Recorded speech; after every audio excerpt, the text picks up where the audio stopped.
नमस्कार दोस्तों, हमारे इस चैनल पर आप सभी का स्वागत है। अगर आप भी भगवान श्री कृष्ण के भक्त हैं, तो कमेंट में जय श्री कृष्ण जरूर लिखें। आशा करते हैं आपको वीडियो पसंद आएगी। तो चलिए शुरू करते हैं। यह कहानी जो मैं आपको सुनाने जा रहा हूँ, यह कहानी बहुत ही ज्ञानवर्धक कहानी है। जो लोग इस कहानी को पूरे मन से और दिल से सुनते हैं, उसके घर में कभी भी कोई क्लेश उत्पन्न नहीं होगा। उसके घर में हमेशा सुख और शांति बनी रहेगी। उसके घर में माता लक्ष्मी का सदा आगमन रहेगा।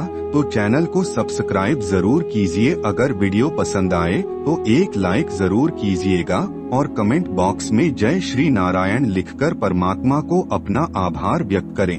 आपने सुना होगा कि जिसके घर में रोज झगड़े होते हैं, रोज क्लेश होते हैं, उसे घर में बरकत नहीं होती, उसे घर में कभी माता लक्ष्मी का आगमन नहीं होता।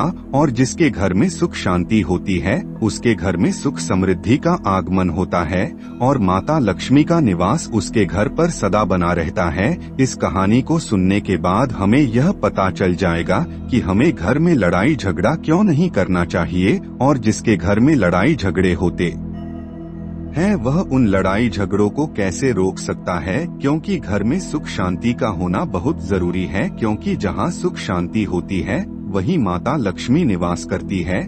जहाँ क्लेश उत्पन्न होते हैं, लड़ाई झगड़ा उत्पन्न होते हैं, वह माता लक्ष्मी का वास नहीं होता, वहाँ दुख और दरिद्रता का निवास होता है। हो सके तो इस कहानी को पूरा सुने। यह कहानी आपके जीवन में बहुत सीख देगी। यह बहुत ही ज्ञानवर्धक कहानी है, इसे जरूर सुने। एक मोर और मोरनी की कहानी शुरू करते हैं। एक जंगल में एक मोर और मोरनी रहते थे। मोर और मोरनी बहुत हंसी खुशी जंगल में रहते थे। एक दिन मोरनी मोर से कहती है, पिया जी, हमें यहाँ से चलना चाहिए, हमें वहाँ चलना चाहिए जहाँ हमारे समाज के लोग रहते हैं। काफी सारे मोर मोरनी रहते हैं, हमें वह चलना चाहिए। मोर मोरनी से कहता है, प्रिया, अगर हम वहाँ चलेंगे तो रोज लड़ाई झगड़ा होंगे। हम दोनों यहाँ जंगल में कितना सुकून से रहते हैं, वहाँ जाने की क्या जरूरत है। लेकिन मोरनी जिद करने लगती है तो मोर भी मान जाता है। मोरनी की जिद करने पर वह दोनों उड़कर एक नगर में आ जाते। उसे नगर का राजा पशु पक्षियों की भाषा को अच्छी तरह से समझता था। उसे राजा ने करो शास्त्र की पढ़ाई की थी। करो शास्त्र का मतलब यही होता है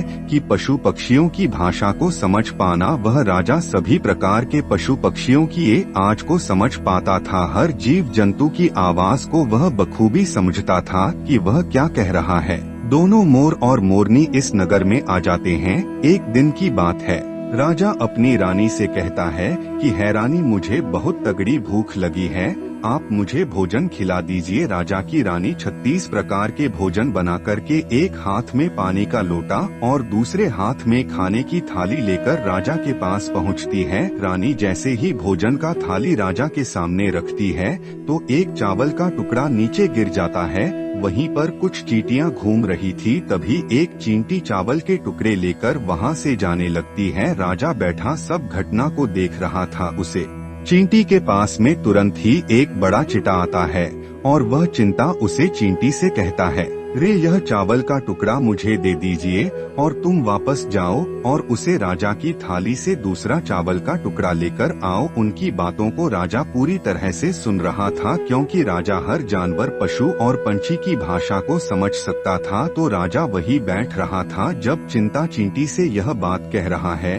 कि नहीं, मैं नहीं जाऊंगी। अगर यह बात राजा को पता चल जाएगी तो राजा मुझे मार देगा। फिर चिंता चींटी से कहता है कि तुम जो राजा को नहीं पता चलेगा। चींटी फिर जाने की कोशिश तो करती है, लेकिन फिर आधे रास्ते से वापस चली आती है और चिंता से कहती है, नहीं, मैं नहीं जाऊंगी। हो सकता है राजा को पता चल जाए और राजा मुझे मार देगा। राजा उन दोनों को देख रहा था। चिंता को इस बात का वहम हो जाता है कि राजा हमारी बात को समझ रहा है। चिंता फिर चींटी से कहता है, देखो, लगता है राजा हमारी बात को समझ रहा है। राजा ने हमारी बातों को सुन लिया है, इसीलिए वह हमें ही देख रहा है। दोस्तों, चिंटा चींटी से कहता है, अगर राजा ने हमारी बातों को सुन लिया है और राजा किसी और को बताया तो इस समय पत्थर का बन जाएगा। राजा चिंटा और चींटी की बात को बखूबी सुन लेता है और समझ लेता है। राजा इस बात को सुनकर हंसने लगता है। जैसे ही राजा को हंसी आने लगती है, राजा की रानी रसोई से बाहर आती है।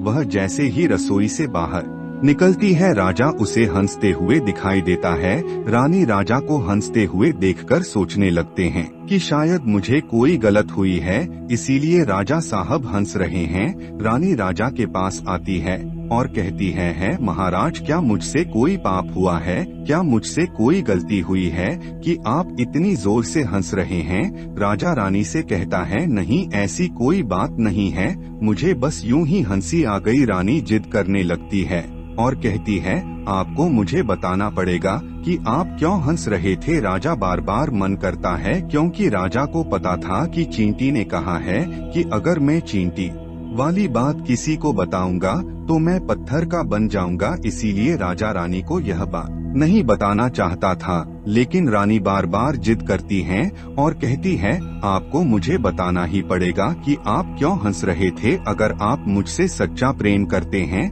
अगर आप मुझे अपना समझते हैं, तो आपको यह बताना पड़ेगा कि आप क्यों हंस रहे थे। राजा धर्म संकट में पड़ गया है। राजा सोचता है, अगर मैं यह बात रानी को बताऊंगा तो मैं पत्थर का बन जाऊंगा, और फिर सोचता है, अगर मैं नहीं बताऊंगा तो रानी का विश्वास खत्म हो जाएगा। रानी बहुत जिद करने लगती है। कहते हैं, ना कि प्रिया है और बाल है, बहुत तगड़ी होती है, इन दोनों हैं से हमेशा बचकर के रहना चाहिए। रानी के प्रिय है के सामने राजा को झुकना पड़ता है और राजा रानी से कहता है, ठीक है, अगर मैं आपको बताऊंगा तो बाद में आपको पछताना पड़ेगा। रानी कहती है कि अभी तो आप कह रहे थे कि कोई बात नहीं है, अभी आप कह रहे हैं कि मुझे पछताना पड़ेगा। रानी कहती है कि जरूर कोई तगड़ी बात है, और रानी और ज्यादा जिद करने लगती है।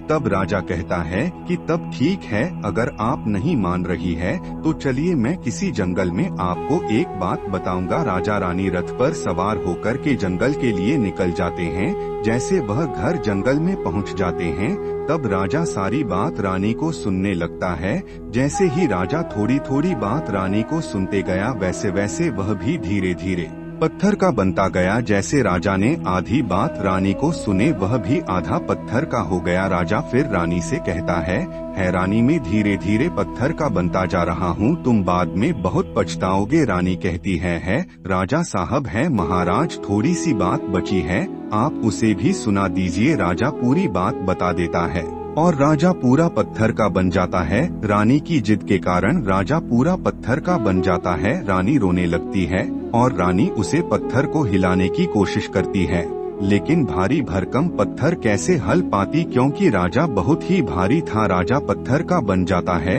और उधर रानी सर पटक कर रोती है, छाती पीटी है जाता है, और उधर रानी सर पटक कर रोती है, छाती पीटी है, विलाप करती है और किसी जीव जंतु से सहायता के लिए गुहार करती है।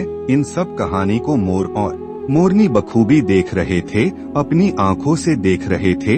रानी के विलाप को देखकर मोर मोरनी को दया आ जाती है। मोर मोरनी से कहता है, यह होता है प्रिया है, अपनी इसी प्रिया है की वजह से हम उसे जंगल में कितना खुशी खुशी रहे थे और यहाँ चले आए। मोरनी मोर से कहती है कि प्रिया, यह रानी बहुत दुखी हो रही है, हमें इसकी सहायता जरूर करनी चाहिए। यह इतना विलाप कर रही है, इसकी ज्यादा तो सहायता हम नहीं कर सकते, लेकिन कम से कम इसको धीरज तो दे ही सकते हैं, यानी उसको विश्वास तो हम दिल ही सकते हैं। यही सोचकर मोर और मोरनी उसे रानी के पास जाते हैं और जाकर के रानी से कहते हैं कि रानी साहिबा, जो हुआ वह तो गलत हुआ, लेकिन आप जरा धीरज रखिए, अपने आप को थोड़ा संभालिए, आपके पीछे पूरा राज्य है, राजा तो पत्थर का हो चुका है, अब आपको आपके राज्य का कारोबार आपको ही संभालना है। रानी मोर मोरनी की बात सुनने के बाद रहती है, भाई मोर मोरनी में अपने आप को कैसे संभालूं,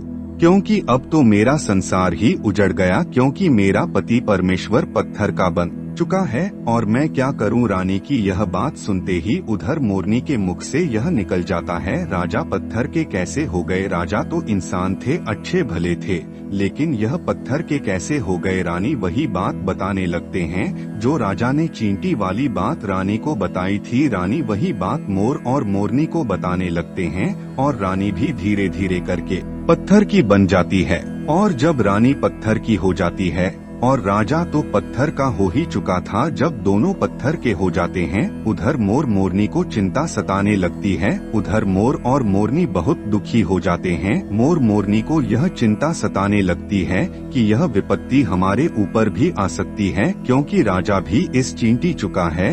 अब आपको आपके राज्य का कारोबार आपको ही संभालना है। रानी मोर मोरनी की बात सुनने के बाद रहती है, भाई मोर मोरनी में अपने आप को कैसे संभालूं, क्योंकि अब तो मेरा संसार ही उजड़ गया, क्योंकि मेरा पति परमेश्वर पत्थर का बन चुका है। उधर मोर मोरनी कहते हैं, खतरा तो अपने ऊपर भी बन रहा है, क्योंकि स्त्रियों से बात पचती नहीं है, ना ही छुपाती है। भगवान श्री हरि फिर से दर्शन देते हैं और मोरनी को आशीर्वाद देते हैं और कहते हैं कि तुम्हारा प्रेम ऐसे ही सदा बने रहे। इस आशीर्वाद के वजह से अब इसे आशीर्वाद समझिए या श्राप, इसकी वजह से मोर कभी संभोग नहीं कर पाता, क्योंकि माँ जब नाचता है तो उसकी आंखों से आंसू गिरते हैं और उन आंसुओं को मोरनी चुपती है और इस आंसुओं के कारण मोरनी गर्भवती हो जाती है। भगवान श्री हरि मोर और मोरनी को आशीर्वाद देते हैं और कहते हैं कि तुम्हारी भक्ति धन्य है और तुम धन्य हो। एक समय ऐसा भी आएगा कि तुम्हारे पथ को मुकुट बनाकर धारण करेंगे। इसलिए कहते हैं श्री कृष्ण के रूप में श्री हरि धरती पर आते हैं तो वह मोर का पंख अपने मुकुट में धारण करते हैं। चैनल को सब्सक्राइब जरूर कीजिए। अगर वीडियो पसंद आए तो एक लाइक जरूर कीजिएगा। धन्यवाद।